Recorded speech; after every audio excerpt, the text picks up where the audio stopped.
Amén. Buenas noches, Dios les bendiga a todos. Es un gusto, un placer poder compartir esta porción bíblica muy interesante, ya que es una epístola doctrinal. La segunda carta a Timoteo ha sido llamada también el testamento espiritual de parte de Pablo. Para muchos de nosotros ha sido un ejemplo a seguir esta carta y creo que ha tenido mucha influencia en la vida de muchos de nosotros. Poco antes de su muerte, Pablo escribió esta conmovedora carta a Timoteo, quien era como su hijo espiritual, más bien era su hijo espiritual, y tuvieron un gran impacto tanto en la vida de Timoteo y, como lo dije hace un rato, también actualmente debería tener un impacto en la vida de todos aquellos que seguimos y buscamos servir a nuestro Señor Jesucristo. El apóstol Pablo escribió esta carta profunda y personal a su querido hijo en la fe, a Timoteo, desde su segunda prisión en Roma. A eso lo dice en 2 de Timoteo. Al parecer, este último lugar de prisión de Pablo fue mucho más severo que el primero. Él no tuvo muchas visitas y presentía que su muerte era inminente. Este era el tiempo de intranquilidad, el tiempo que vivía en ese momento esa región. Era un tiempo de mucha intranquilidad, había persecución, disturbios, por muchas razones. En el año 64 de Nerón, antes de Cristo, Nerón supuestamente había incendiado a, a toda esa región y echándole la culpa a los cristianos. Por ello, tenían ciertos conflictos. En el año 66 de las guerras judías, había empezado, Pablo probablemente empezó a escribir la primera carta entre el año 63, la primera carta entre el año 63 y 65. Y la segunda carta a Timoteo fue probablemente entre el año 66 o 67 después de Cristo. La persecución imperial era en contra de aquellos, cualquiera aquel que profesara la fe cristiana era perseguido. Y en el caso de Pablo era una figura muy importante, indudablemente, y en ese tiempo estaba altamente protegido. De la misma manera que los judíos de Tesalónica envidiaban a Pablo, los líderes romanos al parecer también creían que Pablo lo que Pablo predicaba trastornaba al mundo entero. En el segundo encarcelamiento pasa algo extraordinario. Al parecer, en ese entonces, cuando sucede el primer encarcelamiento, Pablo al parecer tenía una especie de custodia domiciliaria, porque pues, él podía recibir visitas, podía seguir escribiendo e incluso enseñar. Pero en la segunda ocasión que fue encarcelado, fue mucho más fuerte el encarcelamiento, de tal manera que no tuvo tantas visitas como en la primera. Cuando escribe la segunda carta a Timoteo, sabía que su muerte era inminente. Él le dio algunas instrucciones muy específicas acerca de nuestro compromiso con Dios y la manera en que debemos hacer la obra de Dios. Y Pablo también le advierte de una manera profética lo que pasaría en los últimos días. Eso lo narra a través de la carta a Timoteo. Al concluir la carta, él animó a Timoteo a que se apresurara en venir. Pablo ansiaba verlo y compartió con él que se sentía abandonado, se sentía muy triste. Él le dijo: muchos me han abandonado, y lo narra así: en mi primera defensa ninguno estuvo a mi lado, sino que todos me desampararon. Pero Pablo también escribió: el Señor estuvo a mi lado y me dio la fortaleza. Eso es bien interesante porque también lo dice él: me ha guardado la corona, por lo tanto, además me aguarda una corona de justicia. En un resumen de Timoteo, hacia grosso modo, eh, empieza con los saludos personales, luego sigue un agradecimiento por la fe de Timoteo, le dice a Timoteo la necesidad de ser valientes y mantenerse fieles en el camino de Dios, exhorta a mantenernos firmes, incluso hace alguna analogía del soldado, del atleta, del granjero, hablaremos más adelante de ello, exhorta a usar la palabra de Dios correctamente, la advertencia de que vienen tiempos peligrosos y viene apostasía. Pablo alentó a predicar la palabra aún frente a persecuciones. En medio de las persecuciones, se tenía que seguir predicando la palabra. Y en el último capítulo hace una descripción de sus propias tribulaciones y bueno, y termina con los saludos finales. Pero en esta carta hay algo muy interesante que a todos nosotros nos ha movido a, a poder predicar la palabra. En el capítulo 2, versículo 2, le dice a Timoteo: lo que has oído de mí ante muchos testigos, esto encarga a hombres fieles que sean idóneos para enseñar también a otros. Y bueno, esta es una tarea que hasta hoy en día, a decir de manera personal, me ha funcionado el tomar este verso como clave para desarrollar el ministerio que Dios nos ha dado, el capacitar a Timoteos para que vayan y enseñen a otros fieles idóneos para que sigan predicando la palabra. Y bueno, yo les recomendaría que si tomaran este versículo como un estilo de vida en el sentido de predicar la palabra, de instalar iglesias y amén. ¿Por qué Pablo? ¿Por qué? Porque Pablo quería asegurar el futuro de la iglesia. Él alentaba a Timoteo para que continuara preparando a líderes que fueran fieles a la verdad de Dios. Y él ya había escrito instrucciones similares a Tito también en la primera carta de Timoteo. Y bueno, Pablo reiteraba la importancia de que los ministros enseñaran lo mismo que se les había enseñado a ellos. Este concepto era muy importante para Pablo, así que lo subraya en el resto de la carta y continuamente lo está mencionando. Qué importante es la doctrina que yo te he enseñado, lo que has aprendido de mí, enséñale a otros. Reiteradamente lo vuelve a hacer.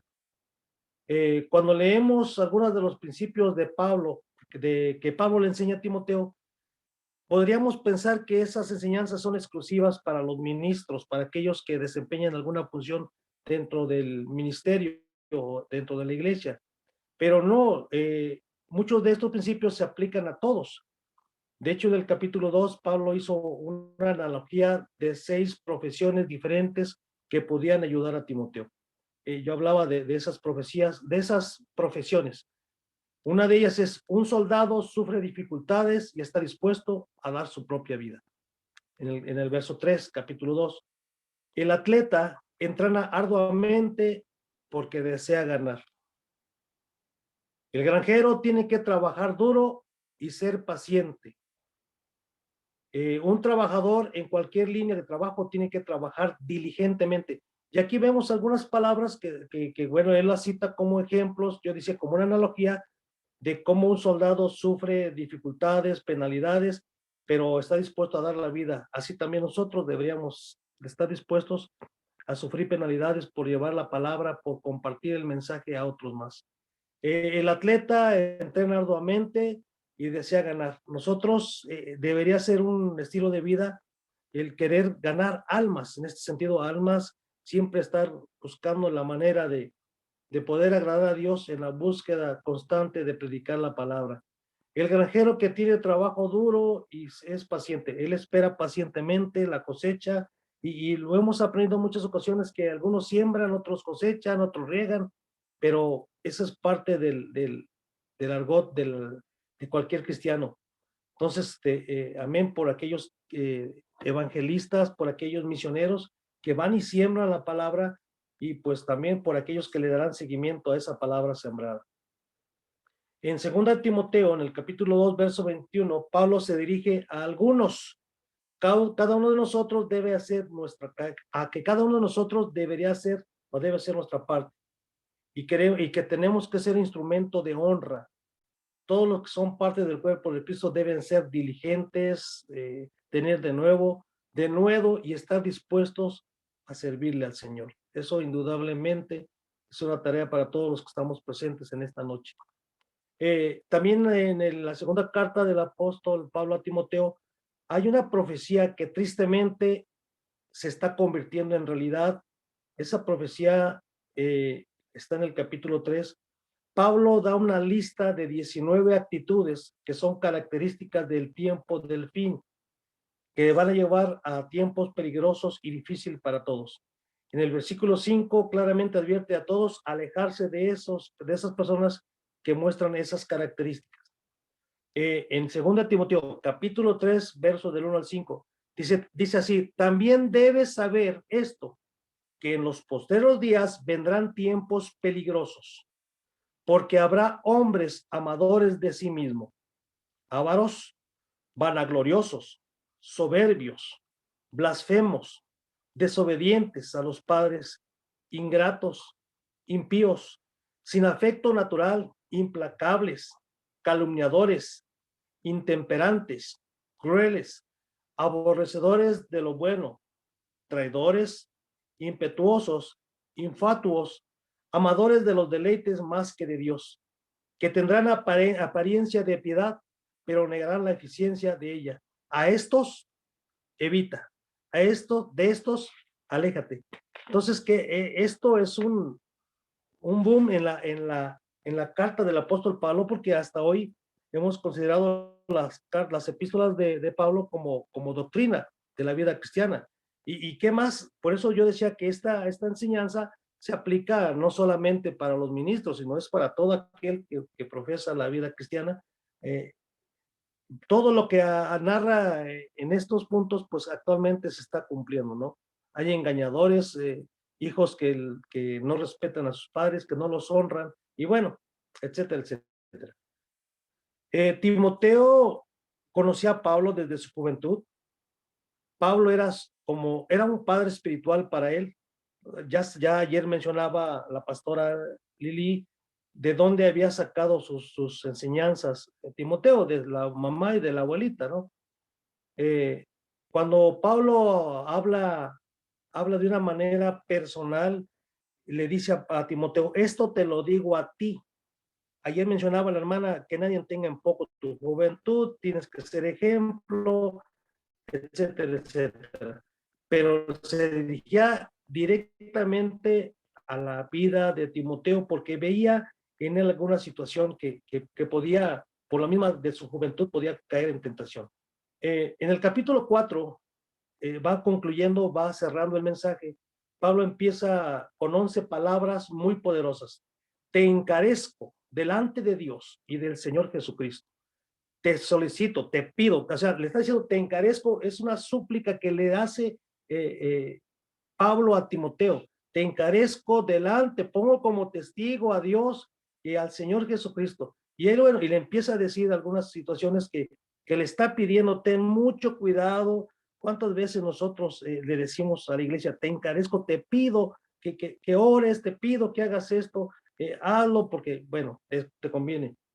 Y luego Pablo le advierte a Timoteo de cómo las personas se desvían demasiado rápido de la verdad, siguiendo fábulas y mitos. Lamentablemente, la cristiandad moderna a menudo se desvía de la verdad y va en pos de modernismos, de modas, de corrientes o argumentos humanos, y son fáciles de hacer a un lado la palabra de Dios, o peor tantito, mezclan las costumbres del mundo con las costumbres cristianas. Y de eso Pablo le hacía advertencia a Timoteo.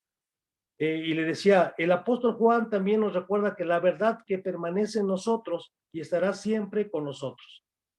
Para que esto se haga realidad, hermanos, debemos guardar firmemente y con solicitud la palabra de verdad. El final de Pablo se acerca y hace un resumen de su vida de los 30 años de servicio a Dios. En los versículos 6 al 8, mientras esperaba ansiosamente la resurrección de la vida eterna, así recibe su recompensa cuando Cristo regrese a establecer su reino.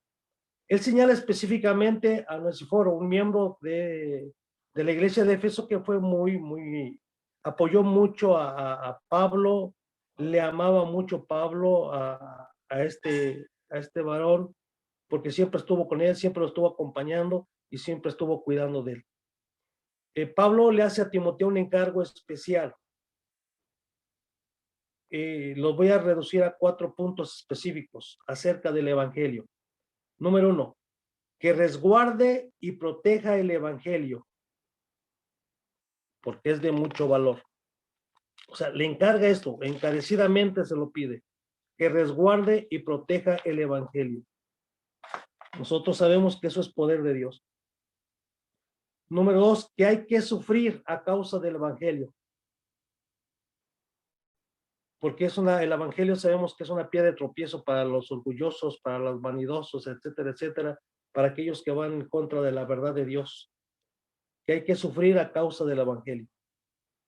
Número 3, que persista en el evangelio. Se tiene que ser persistente evangelizando, y yo insisto, es una tarea de nosotros en la vida actual, porque el evangelio es la verdad de Dios. Que proclame el evangelio, porque en el evangelio, mis hermanos, nosotros sabemos que están las buenas nuevas de salvación. El evangelio es una palabra con mucho poder, con mucha autoridad, que lleva consuelo, lleva ánimo, lleva a la gente a convertirse, a creer en el Señor. Y bueno, y para ir concluyendo, en el versículo 22, el Señor Jesucristo está con tu espíritu, dice Pablo. La gracia sea con vosotros. Empieza, despide. La palabra vosotros es plural. O sea, actualmente cuando el apóstol Pablo, si nosotros tomamos esta palabra para nosotros, habla de que el Espíritu esté con nosotros, la gracia esté con nosotros, la presencia de Dios esté con nosotros, y esta es una búsqueda constante de nosotros como hijos de Dios. Una búsqueda constante de la presencia de Dios, de la gracia del Señor. Yo he hablado de la misericordia, amén por la misericordia, pero tenemos que buscar más que la misericordia, la gracia de Dios, que estemos en gracia para con Dios. Y eso es una de las peticiones que hace el apóstol Pablo al Señor Jesucristo cuando él se está despidiendo. Dice, el Señor Jesucristo esté con tu espíritu. La gracia sea con vosotros. Entonces, todos podemos aprender de las lecciones de esta carta tan personal, escrita por un gran siervo para otro gran siervo como fue Timoteo, y nos debe servir de ejemplo para que nosotros en la vida actual estemos preparados, sabemos que nuestro ejemplo es Jesucristo, nuestra meta es Jesucristo, sabemos que nuestra medida de fe es Jesucristo, pero vale la pena dar reconocimiento y honrar a estos hombres, a Pablo, al apóstol Pablo, a Timoteo, a Tito, a estos hombres que en su tiempo fueron héroes de la fe, fueron héroes porque llevaron la palabra de Dios, cultivaron el evangelio y tuvieron que sufrir penalidades. Actualmente nosotros vivimos una zona de confort donde tenemos, hermano, todo puesto para poder predicar el evangelio. Tenemos todo a disposición. De una de otra manera lo podemos hacer. Tenemos los medios para poder hacerlo. Solo basta que nosotros tengamos ese valor, ese esfuerzo, esa valentía para poder llevar a cabo esta tarea tan loable, tan noble y tan necesaria en este tiempo. Yo siempre he dicho, este es el tiempo. Si no somos nosotros, entonces ¿quién? Y si no es ahora, entonces ¿cuándo? Dios les bendiga. Amén.